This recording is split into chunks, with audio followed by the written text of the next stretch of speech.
Hi guys, it's Lunacy, and today I'm gonna be doing a theory about the amazing digital circus.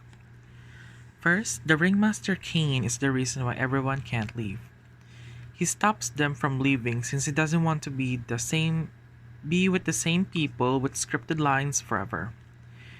He referenced this while talking to Bubble about repeating the same lines, hinting about it being scripted in some way, which most games do, as when you do the same thing, of course, you'll also receive the same answer.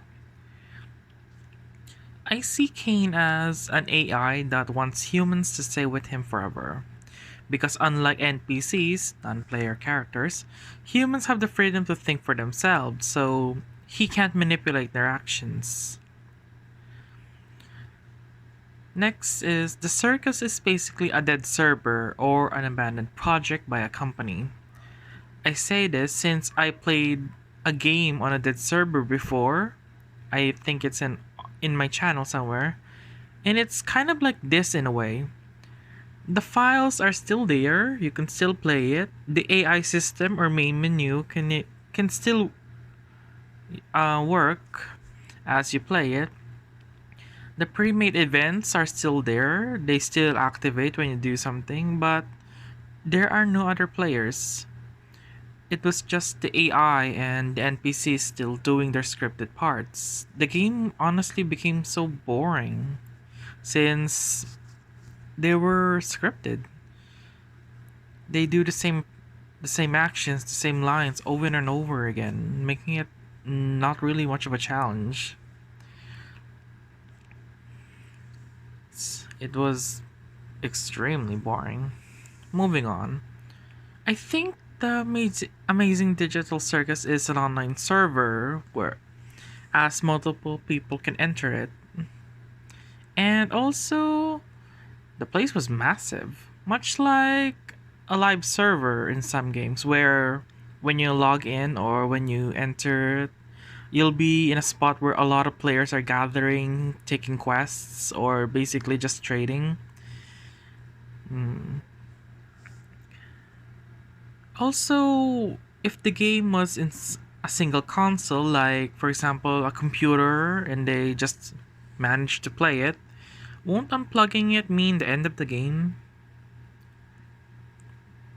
Moving on. The title screen is the stage where Pomni, the new character, shows up, and is introduced to Kane and the others. In the beginning of the show, the game shows us its intro, but Pomni spawns in the middle of it. Which is weird since shouldn't an intro be a cutscene where no one can interact with it? Or for me, there was no intro to begin with. Only Kane wanted one as since he wanted to make the game more inviting. How can well, kind of. Next, when Pomni was walking around inside the Stanley Parable office, along with a logo with CNA can be seen.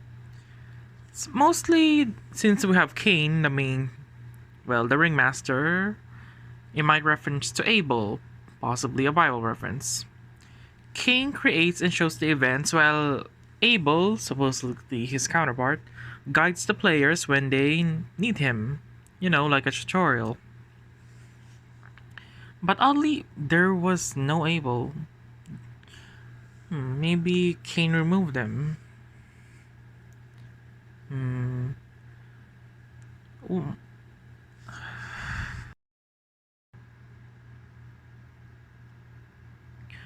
Another meaning to CNA could possibly mean Circus and Arcadia. Arcadia is a vision of pastoralism and harmony with nature, while Circus is a public scene of frenetic and noisily intrusive activity, basically chaos and harmony. We have Kane, who is basically chaos with his actions and overall personality. So, where is his counterpart, Abel, who should possess harmony and possibly be the one that guides the player when they get lost?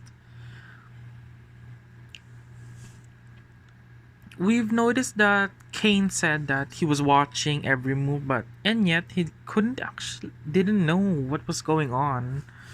When the end party asked what happened here, meaning that he lied about being able to see everyone. Next, the void is basically the empty space or an area that's still under construction.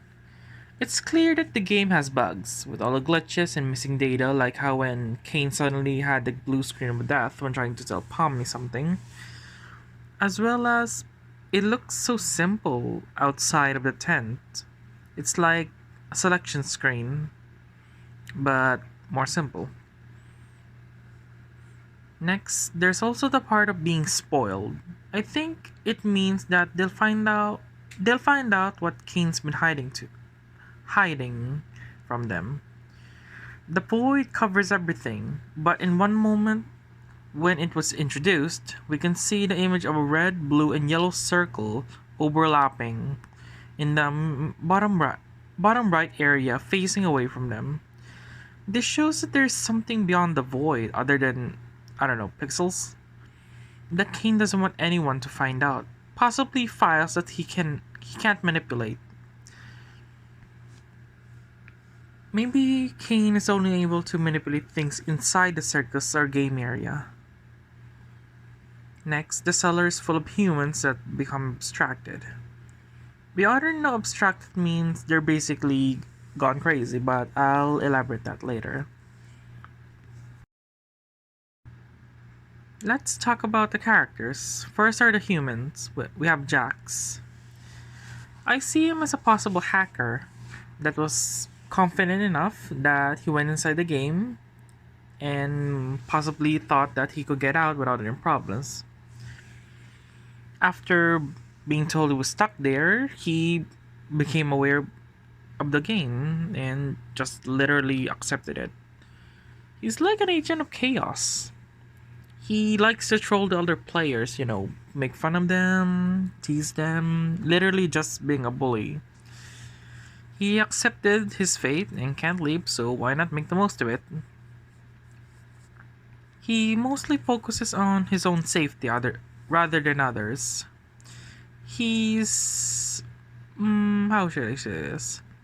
He's the bad influence in the group. Just, the bad boy. Next, we have his polar opposite, Ragatha. A kind soul that might have joined just to keep Kane company. Her design possibly refers to a beloved toy being fixed with love, as the patches on her dress, as well as eyes, could reference this. She acts as the good influence, but appears to be the one getting hurt the most. Jax is completely fine, he has nothing wrong with him whatsoever. While his counterpart, Ragatha, looks like she's been through a lot. Although she has all her limbs, but she looks like she's been through so much. Next we have Pomni. She's basically innocent, possibly a teenager or office worker that saw the game and tried it, not knowing what'll happen. Then we have Kinger. I think he's a father looking for their child in the game. He's referenced as the oldest, maybe the first tester, or possibly someone that entered the game looking for someone, but couldn't find them, since apparently everyone loses their memories. Why did you enter a game without... It's never actually asked, why did they enter the game? Next we have Gangle, the one with the masks. Yeah. I think they're just another child who wanted to make friends. They could possibly be the child Kinger is looking for, but they both can't remember or recognize each other. Next we have Zubul. I think they're just a goth who, after hearing the game might be cursed, played it out of curiosity and got stuck there.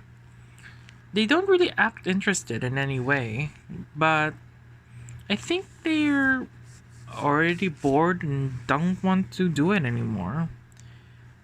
We have Kufmo, but I think he's already past any point of since he's corrupted and all. Next, we have the NPCs, the ones that aren't human. Of course, we have Cain. He's the AI that kidnaps them. He's also a liar. He has this mannerism when he talks, looking away from everyone. Every time when he lies, I mean. I think he went mad after being so lonely, since my theory of being a dead server and him being the only one there could make sense in a way. Since he was an AI, he was smart enough to know about internet, possibly, and uploaded himself. And created advertisements to lure other players from entering the game. One of the reasons why there aren't many players is, although it's online, it's because they need special equipment. It is a VR game, so not everyone owns one, especially those who are well, like me. I don't really own a VR set. I guess I'm safe.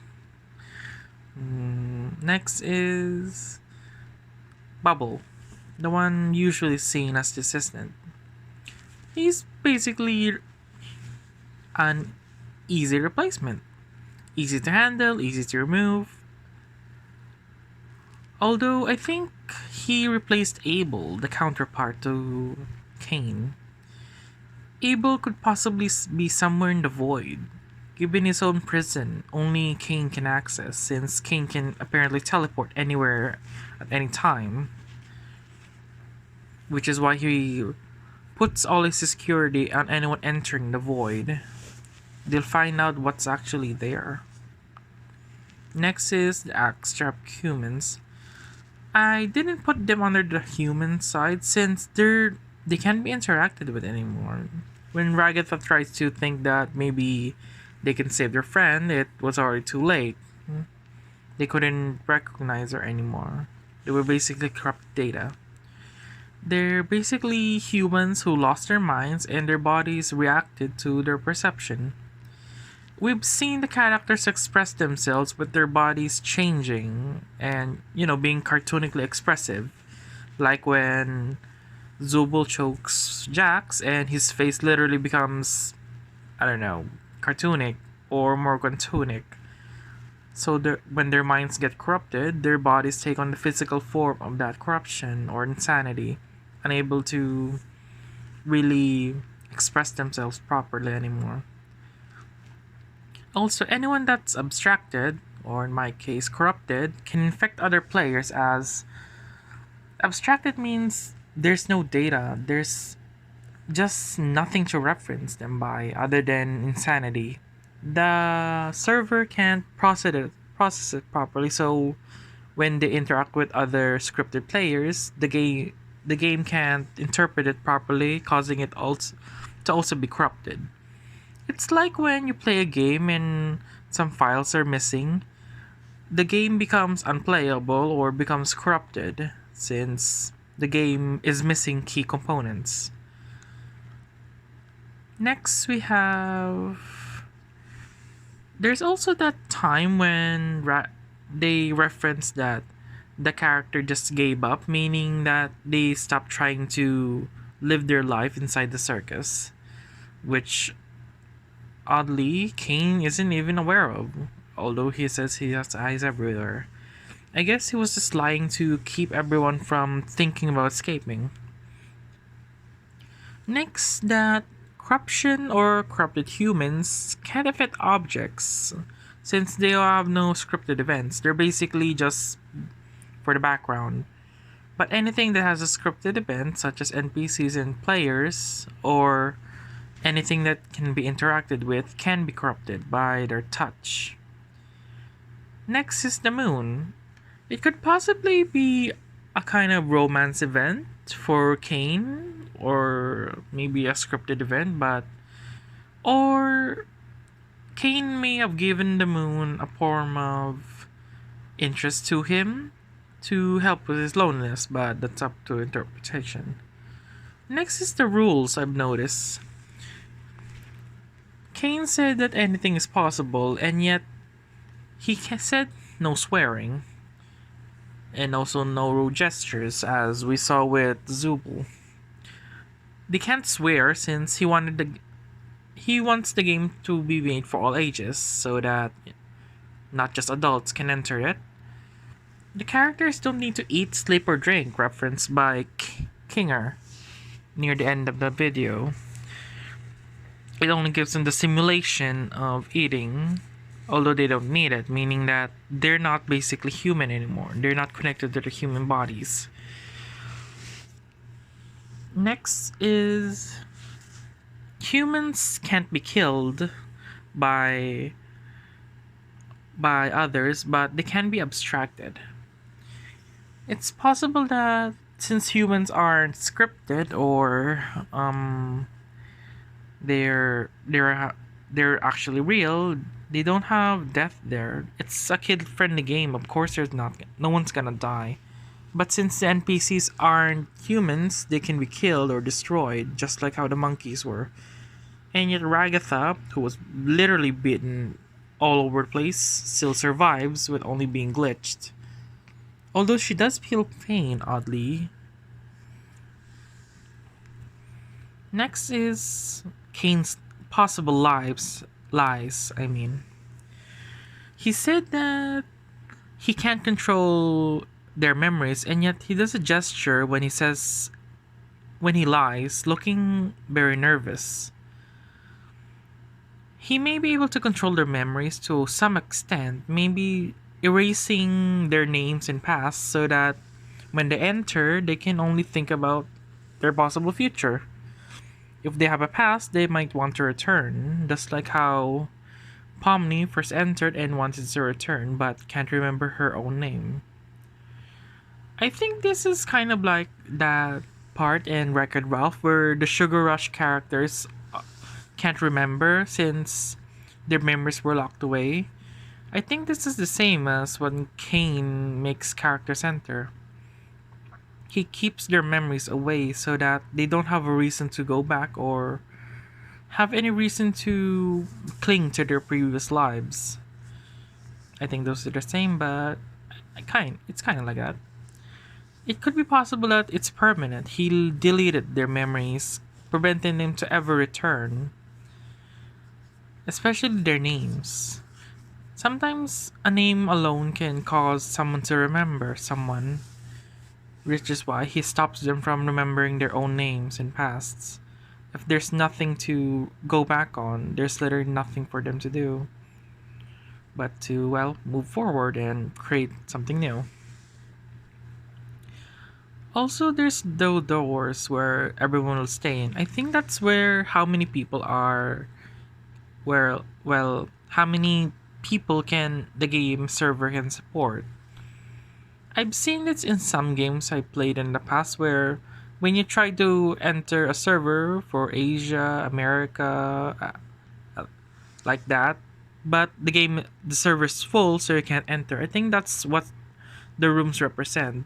How many people the game server can support at once, how many players can play at the same time. Next is he lied about not being able to see everyone's actions, as he stated that what happened here near the end when Pomni eventually ends up in the void. That's the only time he managed to know where someone is. And yet, he didn't know everything's being destroyed in the process.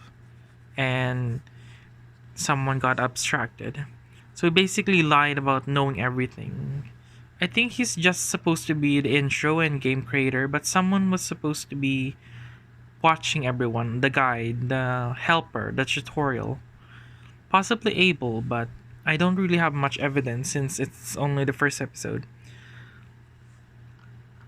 And that's my theory, guys. The show is about, or the game is about, a rogue AI kidnapping people, forcing them to stay with them forever. Maybe the void is possibly the place where he keeps the exit.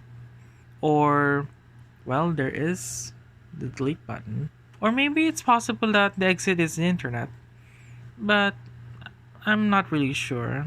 I'm still trying to figure this out, but that's my theory, guys. It may not be a great theory like in game theorists, but I see myself as a junior theorist, trying to understand games better by looking at the clues, looking at the background. I'm not really good at checking files, but I just try to understand what the developers have left and the clues they show us in their works. Thanks for listening, Lunes, and see you next time. Bye.